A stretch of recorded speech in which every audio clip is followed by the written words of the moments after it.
지난 시간에 말이죠. 드디어 형님 유비의 소식을 들은 관우. 조조가 베푼 그 모든 부귀영화를 정말 헌신짝처럼 내던지고 떠나기로 결심했잖아요. 근데 야속하게도 조조는 만나주질 않고 기다리다 지친 관우는 결국 주군의 허락도 없이 길을 떠나게 됩니다. 자, 지금부터 시작됩니다. 문학 역사상 가장 위대하고 또 가장 고독한 싸움으로 손꼽히는 관우의 천리행, 그 장대한 여정에 막이 오릅니다. 이야기를 시작하기 전에 여러분께 한번 여쭤볼게요. 단 하나의 약속, 그 꺾을 수 없는 신뢰를 지키기 위해서 천리, 그러니까 무려 400km나 되는 길을 아무도 없이 혼자서 떠날 수 있으시겠어요? 그 길 끝에 뭐가 있을지도 모르는데 말입니다. 이게 바로 오늘 우리가 함께 걸어갈 관우의 여정, 그 심장을 꿰뚫는 질문입니다. 관우는 정말이지 마음이 불타는 것 같았어요. 의형님 유비가 살아계신다는 걸 알게 된 이상 단 하루도, 아니 단 한순간도 조조 밑에 머물 수가 없었죠. 조조가 안겨준 그 산더미 같은 황금, 높은 벼슬, 심지어 천하제일의 명마라는 적토마까지도 그의 불타는 흉심을 막을 순 없었습니다.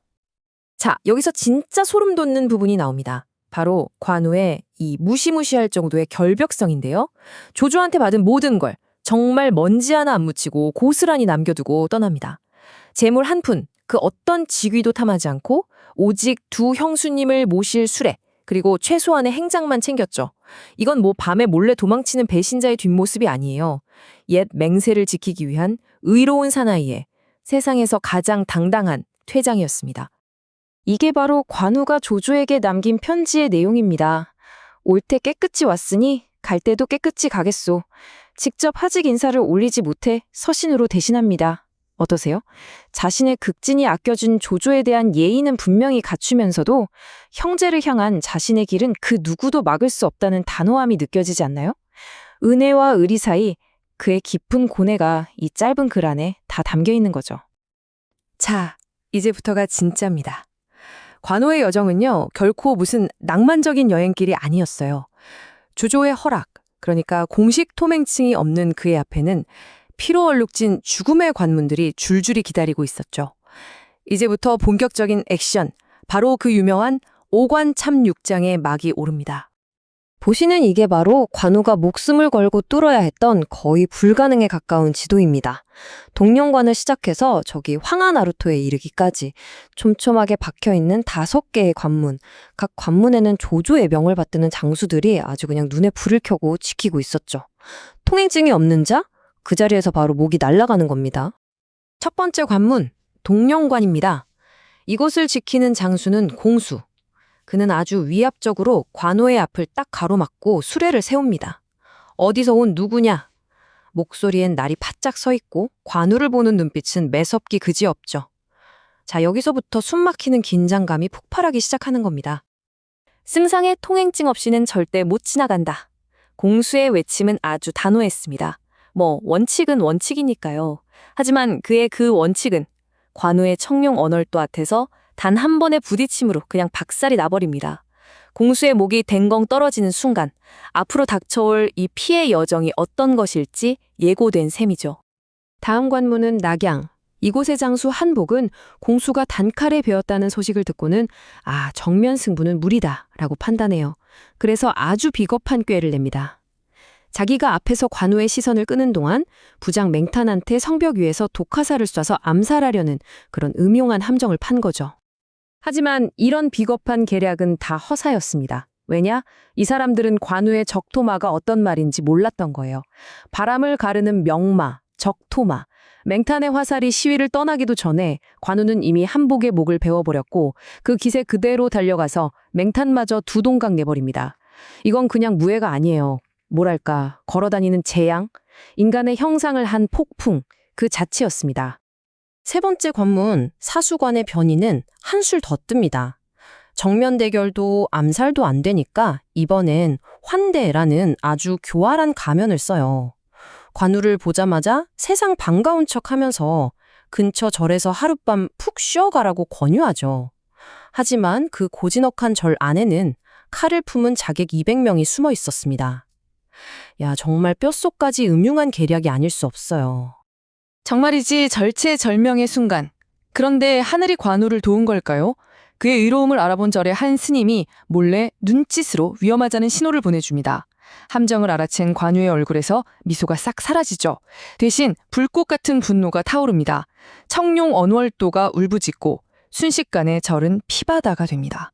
변의와 자객들은 자기들이 판 무덤에 자기들이 갇힌 꼴이 된 거죠.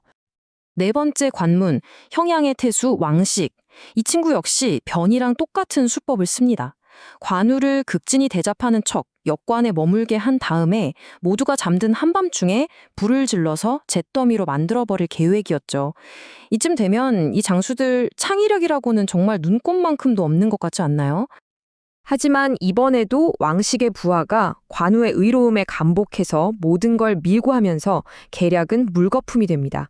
이제 관우도 더는 못 참습니다. 이런 비겁한 수작에 아주 신물이 난 거죠.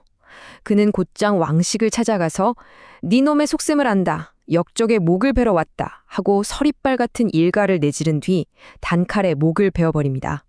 그의 인내심도 이제 바닥을 드러내고 있는 겁니다. 드디어 마지막 관문 황하 나루터입니다. 저 거대한 강만 건너면 이제 자유의 땅이에요. 하지만 마지막 수문장 진기는 앞선 네 관문의 그 비극을 다 듣고도 교만하기 짝이 없었습니다. 그는 관우를 대놓고 비웃으면서 길을 내주지 않아요. 결과는요? 말할 것도 없죠. 분노가 머리끝까지 치민 관우의 칼에 진기의 목이 허공으로 휙 날아갑니다. 자, 이렇게 5관문을 피로 물들이고 6장수를 베었습니다. 5관참 6장. 드디어 길이 열렸습니다. 라고 안도하는 바로 그 순간 땅을 울리는 말발굽 소리와 함께 진짜 위기, 진짜 강적이 찾아옵니다. 자욱한 먼지바람을 일으키면서 달려오는 한 장수. 그는 바로 조조의 오른팔이자 맹장 중의 맹장, 하우돈이었습니다.